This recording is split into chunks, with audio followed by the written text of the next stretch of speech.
ഞാനിപ്പോൾ നിൽക്കുന്നത് പുതുപ്പള്ളി കമ്മ്യൂണിറ്റി ഹാളിന് പുറകുവശത്താണ്.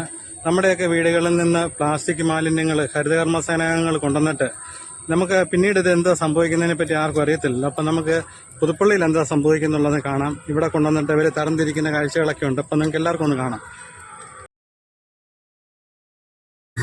പുതുപ്പള്ളി ഗ്രാമപഞ്ചായത്തിൻ്റെ എല്ലാ വാർഡുകളിൽ നിന്നും ഹരിതകർമ്മ സേനാംഗങ്ങൾ കളക്ട് ചെയ്തുകൊണ്ട് വരുന്ന പ്ലാസ്റ്റിക്കുകളാണ്. അത് പുതുപ്പള്ളി കമ്മ്യൂണിറ്റി ഹാളിൻ്റെ പുറയിൽ പഞ്ചായത്തിൻ്റെ തന്നെ ഈ സാധനം സ്റ്റോക്ക് ചെയ്യാൻ വേണ്ടിയുള്ള കെട്ടിടമുണ്ട്. അവിടെ കൂടുതൽ സാധനം ആയി കഴിയുമ്പോഴത്തേനാണ് കമ്മ്യൂണിറ്റി ഹാളിൻ്റെ പുറത്തെ പണി തീരാത്ത കെട്ടിടത്തിൻ്റെ അടിയിലേക്ക് സാധനങ്ങൾ മാറ്റുന്നത്. ഇവിടുന്ന് ഇത് ലോറിയിലാണ് ഇവിടുന്ന് കൊണ്ടുപോകുന്നത്. വലിയ ലോറി തന്നെയാണ് വന്ന് കൊണ്ടുപോകുന്നത്. അപ്പോൾ ഇന്നലെ ഒരു ലോഡ് പോയി. അതിന് ശേഷം ബാക്കിയുള്ള സാധനങ്ങളെല്ലാം ഇവിടെ വേർതിരിച്ചുകൊണ്ടിരിക്കുകയാണ്. അപ്പം നമ്മുടെ വീടുകളിൽ നിന്ന് വരുന്ന പ്ലാസ്റ്റിക്കുകൾ, അതുപോലെ തന്നെ ഒത്തിരി സാധനങ്ങളുണ്ട്. വേസ്റ്റായിട്ട് വരുന്ന ഒത്തിരി സാധനങ്ങളൊക്കെ ഉണ്ട്. പ്ലാസ്റ്റിക് കുപ്പികളെ, അതുപോലെ കുപ്പിച്ചില്ലുകളെ, അങ്ങനെ വീട് ഉപയോഗശൂന്യമായ ഒത്തിരി കാര്യങ്ങളുണ്ട്. അപ്പോൾ ഇവിടുന്ന് ഈ മുകളിലോട്ട് പോകുന്ന വഴിയാണ്. ഈ മുകളിലോട്ട് പോകുന്നിടത്താണ് പഞ്ചായത്തിൻ്റെ ആ കെട്ടിടങ്ങൾ. അപ്പം അവർക്ക് നമ്മുടെ പുതുപ്പള്ളി മാവേലി സ്റ്റോറിൻ്റെ അതിൽ അങ്ങോട്ട് വരാൻ വേണ്ടി വേറെ ഒരു വഴിയും കൂടെ ഉണ്ട്. അപ്പം അവിടെ പിക്കപ്പിലാണ് സാധനങ്ങൾ കൊണ്ട് അവിടെ എത്തിക്കുന്നത്. ഈ കെട്ടിടത്തിലാണ്. അപ്പോൾ ഇതിൻ്റെ അകത്താണ് സൂക്ഷിക്കുന്നത്. കണ്ടോ, ഇതിൻ്റെ അടിവശം കഴിഞ്ഞ് ഇന്നലെ കൊണ്ടുപോയതിൻ്റെ ബാലൻസാണ്. ഇപ്പോൾ ഇന്ന് അവിടെ ആൾക്കാർ തരംതിരിക്കുകയാണ്. അപ്പം പ്ലാസ്റ്റിക് വരുന്നത് പാൽ കവർ അടക്കം എല്ലാം തരംതിരിച്ച് സെപ്പറേറ്റ് ചാക്കുകളിലാക്കിയിട്ടാണ് ഇവരിത് കൊടുത്തു വിടുന്നത്. അപ്പോൾ ഇത് അതുപോലെ കഷ്ടപ്പാട് പിടിച്ച പണി തന്നെയാണ്. നിങ്ങൾക്ക് കാണാം, ഇതെല്ലാം ഇവിടെ കൂട്ടിയിട്ടിട്ട് ഉണ്ട്. പാൽ കവറെല്ലാം സെപ്പറേറ്റ് മാറ്റിയിട്ട് ഓരോന്നിനും ഓരോ രീതിയിൽ അവർ തരംതിരിച്ചെടുക്കണം എല്ലാം. അത് നമ്മളൊക്കെ വീടുകളിൽ നിന്ന് ഇപ്പം എല്ലാം കൂടെ ഇട്ട് ഒരു ജാക്കിൻ്റെ അകത്തിട്ട് കൊടുക്കുന്നില്ലേ ഉള്ളൂ. പക്ഷെ അവരത് ഇതുപോലെ കഷ്ടപ്പാടാണെന്ന് പറഞ്ഞത്. രാവിലെ തൊട്ട് വൈകുന്നേരം വരെ ഈ നമ്മുടെ ഇപ്പം വീടുകളിൽ നിന്ന് എടുത്തുകൊണ്ട് പോയിട്ട് നമ്മളെവിടെ കൊണ്ടുപോയി വെക്കും. അവിടുന്ന് പിന്നെ വണ്ടിയിലാണ് ഇവിടെ കൊണ്ട് എത്തിക്കുന്നത്. ഇവിടെ നിന്നാണ് ഈ തരം തിരിക്കുന്നത്. പിന്നെ ഒത്തിരിയൊക്കെ കുറേയൊക്കെ ഇവർ തരം തിരിച്ച് തന്നെ വീടുകളിൻ്റെ അവിടെ നിന്ന് കൊണ്ടുപോകുമ്പോൾ തന്നെ പ്ലാസ്റ്റിക് എടുത്താണ് പോകുന്നത്.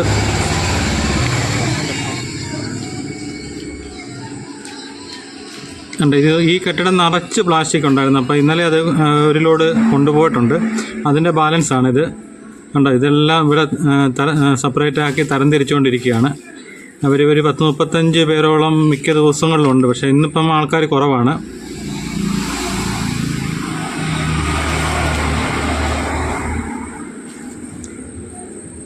അപ്പോൾ ഇവിടെ തരംതിരിച്ചതിന് ശേഷം ഇവിടുന്ന് പിക്കപ്പ് താഴെ എത്തിക്കും ഈ വഴിയെ. ഇത് നമ്മുടെ പുതുപ്പള്ളി മാവേലി സ്റ്റോറിൻ്റെ അങ്ങോട്ട്, അതുപോലെ ആൻസ് ബേക്കറിയുടെ ഒക്കെ അങ്ങോട്ട് ഇറങ്ങുന്ന വഴിയാണ്. അപ്പം ഇതിലെ പിക്കപ്പ് അങ്ങനെയുള്ള വണ്ടികൾ മാത്രമേ കയറി വരത്തുള്ളൂ. വലിയ വണ്ടി കയറി വരത്തില്ല. അപ്പോൾ ഇതിൻ്റെ തൊട്ട് സമീപത്ത് ഓപ്പോസിറ്റ് സൈഡിലാണ് ഡോൺ ബോസ്കോ സ്കൂള്. ആ കെട്ടിടമാണ് ഡോൺ ബോസ്കോ.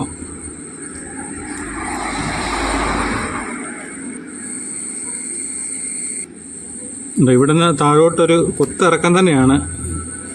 ഒന്ന് കാല് സ്ലിപ്പായി പോയാൽ അങ്ങ് താഴെ ചെല്ലും.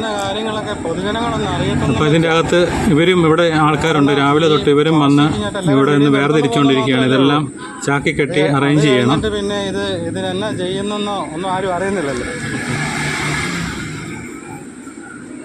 പ്ലാസ്റ്റിക് മുക്ത പുതുപ്പള്ളി, ഇതാണ് നമ്മുടെ പുതുപ്പള്ളിയുടെ മുദ്രാവാക്യം. അപ്പം പ്ലാസ്റ്റിക് മാലിന്യങ്ങൾ മുഴുവൻ ഇവിടുന്ന് ഒഴിവാക്കുന്ന കാഴ്ചയാണ്. ഹരിതകർമ്മ സേനയിലെ പ്രവർത്തകരാണ് ഇവരെല്ലാം. നിങ്ങൾക്കറിയാവുന്നതാണ്. നിങ്ങളുടെ എല്ലാം വീടുകളിൽ ഇവർ വന്ന് പ്ലാസ്റ്റിക് മാലിന്യങ്ങളൊക്കെ എടുക്കുന്നതാണ്. അപ്പം നമ്മുടെ ഈ സംഘടനയുടെ പ്രസിഡന്റ് അല്ലേ, പേരനായിരുന്നു? ജയ്മോൾ. എവിടെ താമസിക്കണേ?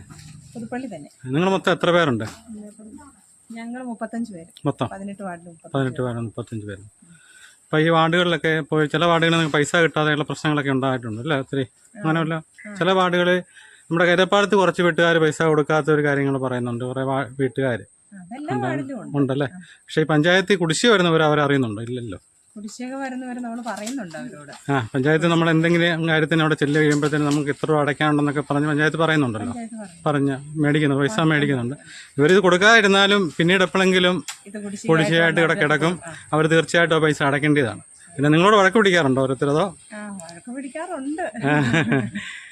പിന്നെ ആദ്യത്തേലും കുറവായി. ഇപ്പൊ എല്ലാവരും തരാൻ സഹകരിക്കാൻ തുടങ്ങി അല്ലേ? എല്ലാവരും നല്ല ഒരു 3/4 പറയും. 60% പേര് ഇപ്പോഴും സഹകരിക്കുന്നുണ്ട്. നമ്മുടെ എല്ലാ വാർഡിലും പ്ലാസ്റ്റിക് എടുത്തിട്ട് ഇവിടെയാണ് കൊണ്ടുപോയി വരുന്നത് അല്ലേ? ഇവിടെയല്ല, നമ്മളിത് ഇപ്പം നമുക്ക് മുകളിൽ MCF വണ്ടി വരാത്തതുകൊണ്ട് ഇവിടെ വെച്ചിരിക്കുന്നത്. ഇവിടെ തൽക്കാലത്തേക്ക് അവിടുന്ന് പിന്നെ എല്ലാം വലിയ വണ്ടിയെ കൊണ്ടുപോകും അല്ലേ? ഇതെങ്ങോട്ട് പിന്നെ കൊണ്ടുപോകുന്ന അങ്ങനെ അറിയോ? ഇവിടെ ഓരോ കമ്പനികൾ, അതായത് നമ്മളിത് CKCL കൈമാറുന്നത്. അപ്പോൾ അവരത് ഇത് റീസൈക്ലിങ്ങിന് കൊടുക്കുന്നുണ്ട്. അങ്ങനെ ഓരോ ഇന്നലെ ഒരു ലോഡ് പോയല്ലേ? ഇന്നലെ പോയി. ഇന്നും വണ്ടി വരുന്നുണ്ട്. ഇന്ന് വണ്ടി വരുന്നുണ്ട്. 2 മണിക്ക് വണ്ടി. പിന്നെ ഞാൻ മോളിൽ ചെന്നപ്പം പറഞ്ഞു നിങ്ങൾക്ക് ഏറ്റവും വലിയ പ്രശ്നം എന്ന് പറഞ്ഞാൽ പാമ്പേഴ്സ് പല വാർഡിലും ഉണ്ട്. അത് ശരിക്കും പറഞ്ഞാൽ ഇപ്പോൾ ഒരു കുറച്ച് കുറഞ്ഞു എന്നാ പറയാൻ പറ്റത്തുള്ളൂ. പാമ്പേഴ്സ് എല്ലാ വാർഡിലും നേരത്തെ 14-ാം വാർഡിലൊക്കെ പാമ്പേഴ്സ് മഴക്കാലത്ത് മാറ്റിയത് ഹരിതകർമ്മസേനയും അതുപോലെ തന്നെ പഞ്ചായത്തിലെ ഉദ്യോഗസ്ഥരെല്ലാം അതുപോലെ ബുദ്ധിമുട്ട്. ഇപ്പം ഞാൻ ഈ വാർഡുകളിലൊക്കെ പോകുമ്പോഴത്തേന് നിങ്ങളുടെ ഈ ഇത് വെക്കുന്നുണ്ടല്ലോ, പ്ലാസ്റ്റിക് വെക്കുന്ന സ്ഥലത്ത് ഒത്തിരി ബൈക്കേ വരുന്ന ആൾക്കാരെല്ലാം അവിടെ ഇട്ട് ഇങ്ങനെ കെട്ടിയിടുന്ന കണ്ടിട്ടുണ്ട്. ഇത് നമ്മുടെ ഇവിടെയുള്ളവർ തന്നെ ആയിരിക്കണമെന്നില്ല, വേറെ സ്ഥലങ്ങളിൽ നിന്ന് വന്നവർ വണ്ടിയെ പോകുന്നവർ അവിടെ കൊണ്ട് ഇത് ഇട്ടിട്ട് അവർ അങ്ങ് പോകുക. ഇതൊരു വിധത്തിലും കത്തിച്ച് കളയാൻ പോലും പറ്റില്ലാത്ത ഒരു സാധനമായിട്ട് മാറിയിരിക്കുക. അതെ, ഇത് വേണമെങ്കിലെന്ന് പറഞ്ഞാൽ നമുക്ക് ഡിസ്പോസ് ചെയ്യാൻ പറ്റും. കാരണം ഇതിന്റെ ആ ജെല്ലെടുത്തിട്ട് നമുക്ക് ഇത് ചെയ്യാൻ പറ്റും. ചെയ്യുന്നില്ല എല്ലാവരും ചെയ്യാതെ ഇങ്ങനെ ഇത് ഹരിതകർമ്മസേനയെ ബുദ്ധിമുട്ടിക്കല്. അതെ അതെ.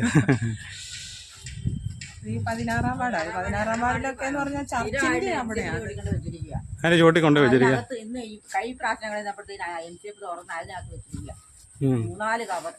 എല്ലാം കെട്ടി വെച്ചിരിക്കും അല്ലേ? അത് പിന്നെ ഇത് നിങ്ങളെടുത്തോണ്ട് വന്നിട്ട് നിങ്ങൾ എന്നാ ചെയ്യാൻ പറ്റുക? നമുക്കത് എടുത്തോണ്ട് നമ്മൾ പോരത്തില്ല. അങ്ങനെയുള്ള ഒത്തിരി പ്രശ്നങ്ങളുണ്ട് അല്ലേ? ഉണ്ട് ഉണ്ട്. അപ്പോൾ ശരി, എല്ലാവരും കൂടെ കണ്ടേ സന്തോഷം കേട്ടോ. മാലിന്യ നിർമ്മാർജ്ജനം എന്ന് പറയുന്നത് നമ്മുടെ വീടിന് തന്നെ തുടങ്ങണം. ആദ്യം നമ്മുടെ ഈ പാമ്പേഴ്സ് പോലെയുള്ള സാധനങ്ങൾ വീടുകളിൽ ആരും അത് കത്തിച്ച് കളയുന്നില്ല. അത് പകരം എല്ലായിടത്തും കൊണ്ടുപോയി പ്ലാസ്റ്റിക് കൂടിൻ്റെ അകത്ത് കെട്ടിയിട്ട് ഈ ഹരിതകർമ്മസേനാംഗങ്ങൾ പ്ലാസ്റ്റിക് എടുക്കാൻ വരുന്നിടത്ത് കൊണ്ട് ഇഷ്ടം പോലെ കൊണ്ട് നിക്ഷേപിച്ചിരിക്കുകയാണ്. അതൊരു കാരണവശാലും ചെയ്യരുത്. കാരണം ഇത് ഹരിതകർമ്മസേനാംഗങ്ങൾ ഒരു കാരണവശാലും ഇത് കൊണ്ടുപോകത്തില്ല. ഇത് അവിടെ കിടന്ന് ചീഞ്ഞ് നാറത്തേ ഉള്ളൂ.